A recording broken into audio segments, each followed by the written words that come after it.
A few moments later.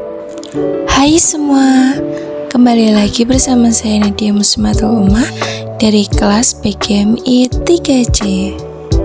Pada pertemuan kali ini, kita akan membahas mengenai pendekatan dan model-model kurikulum.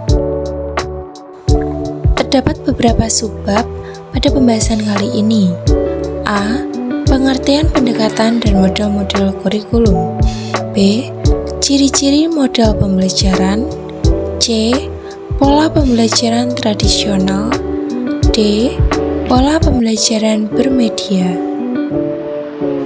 Mari kita ke pembahasan yang pertama. A. Pengertian. Pendekatan kurikulum adalah suatu sudut pandang dan cara kerja atau prosedur umum dengan menerapkan strategi dan metode yang tepat dengan mengikuti langkah-langkah pengembangan yang sistematis agar memperoleh kurikulum yang lebih baik sebagai acuan pendidikan untuk dapat mencapai tujuan pendidikan. Pengertian model-model kurikulum adalah model yang digunakan untuk mengembangkan suatu kurikulum sehingga dapat memperbaiki atau menyempurnakan kurikulum yang telah dibuat agar dapat dikembangkan sendiri baik oleh pemerintah pusat, pemerintah daerah, ataupun sekolah. Mari kita lanjut ke pembahasan yang kedua. B. Ciri-ciri model pembelajaran. 1. Rasional dan berpikiran logis berdasarkan teori-teori pembelajaran yang sudah disusun oleh peneliti sebelumnya. 2. Berorientasi pada landasan pemikiran tentang apa dan bagaimana siswa belajar. 3. Menggunakan sikap mengajar tertentu yang diperlukan agar model pembelajaran yang ditentukan dapat dilaksanakan dengan baik dan mendukung tercapainya tujuan pembelajaran. 4. Mendukung lingkungan belajar yang diperlukan agar tujuan pembelajaran tercapai. Mari kita lanjut ke pembahasan yang ketiga. C. Pola pembelajaran tradisional 1 merupakan pola pembelajaran guru dengan siswa tanpa menggunakan alat bantu atau bahan pembelajaran dalam bentuk alat peraga. Pola pembelajaran ini tergantung pada kemampuan guru dalam mengingat bahan pembelajaran dan menyampaikan bahan tersebut secara lisan kepada siswa. Dalam pola pengajaran tradisional ini, pengajar atau guru memegang peranan utama dalam menentukan isi dan metode pengajaran, termasuk dalam menilai kemampuan belajar siswa. Guru merupakan satu-satunya sumber belajar bagi siswa. Dalam pola interaksi edukatif ini, guru kelas mendominasi kegiatan belajar mengajar. Pola pengajaran seperti ini belum atau tidak memberikan peluang pada penggunaan teknologi dalam pengajaran. Buku-buku, papan tulis, media pengajaran, perpustakaan belum berperan dalam proses belajar mengajar. Pola pembelajaran seperti ini tidak memberikan ruang bagi pengembangan teknologi dalam pengajaran.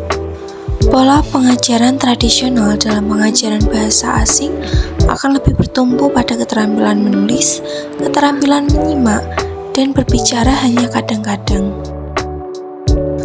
Pola pembelajaran tradisional 2 merupakan pola guru dan alat bantu dengan siswa. Pada pola pembelajaran ini, guru sudah dibantu oleh berbagai bahan pembelajaran yang disebut alat peraga pembelajaran dalam menjelaskan dan memperagakan suatu pesan yang bersifat abstrak. Munculnya media pengajaran merupakan sumber belajar lisan selain guru di dalam pola pengajaran model ini. Dalam model ini, guru masih tetap memegang peranan menentukan dalam mengontrol kegiatan belajar mengajar di kelas, namun tidak mutlak 100% karena sudah didukung oleh sumber belajar lain, yaitu media.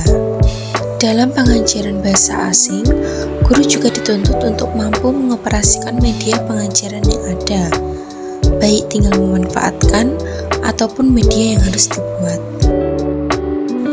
Mari kita lanjut ke pembahasan yang keempat. D. Pola pembelajaran guru dan media. Pola guru dan media dengan siswa. Pola pembelajaran ini sudah mempertimbangkan keterbatasan guru yang tidak mungkin menjadi satu-satunya sumber belajar dalam kegiatan pembelajaran. Guru dapat memanfaatkan berbagai media pembelajaran sebagai sumber belajar yang dapat menggantikan guru dalam pembelajaran. Jadi, siswa dapat memperoleh informasi dari berbagai media sebagai sumber belajar, misalnya dari majalah, modul, siaran radio pembelajaran, televisi pembelajaran, media komputer, dan internet. Pola ini merupakan pola pembelajaran bergantian antara guru dan media berinteraksi dengan siswa.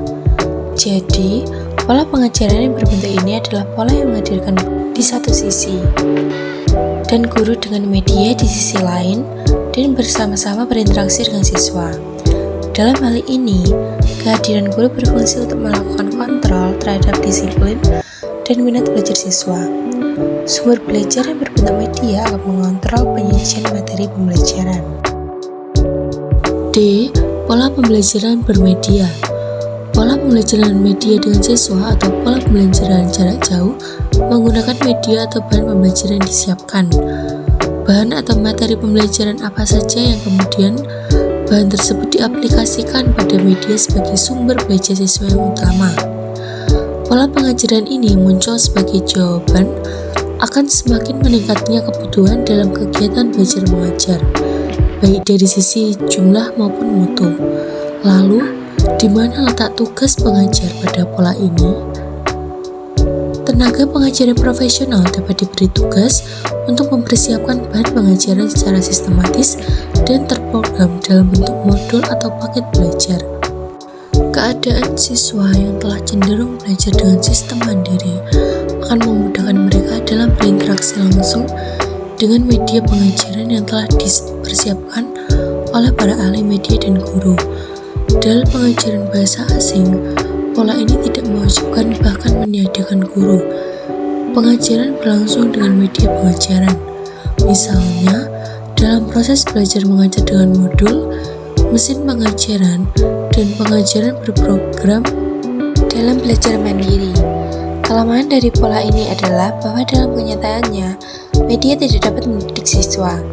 Dengan pola pengajaran ini, kehadiran guru dapat digantikan oleh media yang diciptakannya. Jadi, pola-pola pembelajaran di atas memberikan gambaran bahwa seiring dengan pesatnya perkembangan media pembelajaran, baik software maupun hardware, akan membawa perubahan bergesernya peranan guru sebagai penyampai pesan. Guru tidak lagi berperan sebagai satu-satunya sumber belajar, baik itu dari majalah, modul, siaran radio pembelajaran, televisi pembelajaran, media komputer, atau yang sering kita kenal dengan pembelajaran berbasis komputer, baik model drill, tutorial, simulasi maupun instructional games, ataupun dari internet. Sekarang ini, atau di masa yang akan datang, peran guru tidak hanya sebagai director of learning, yaitu sebagai pengelola belajar yang memfasilitasi kegiatan belajar siswa melalui pemanfaatan dan optimalisasi berbagai sumber belajar. Bahkan, bukan tidak mungkin di masa yang akan datang, peran media sebagai sumber informasi utama dalam kegiatan pembelajaran atau pola pembelajaran bermedia, seperti halnya penerapan pembelajaran berbasis komputer atau computer based instruction. Di sini, peran guru hanya sebagai fasilitator belajar saja. Terima kasih.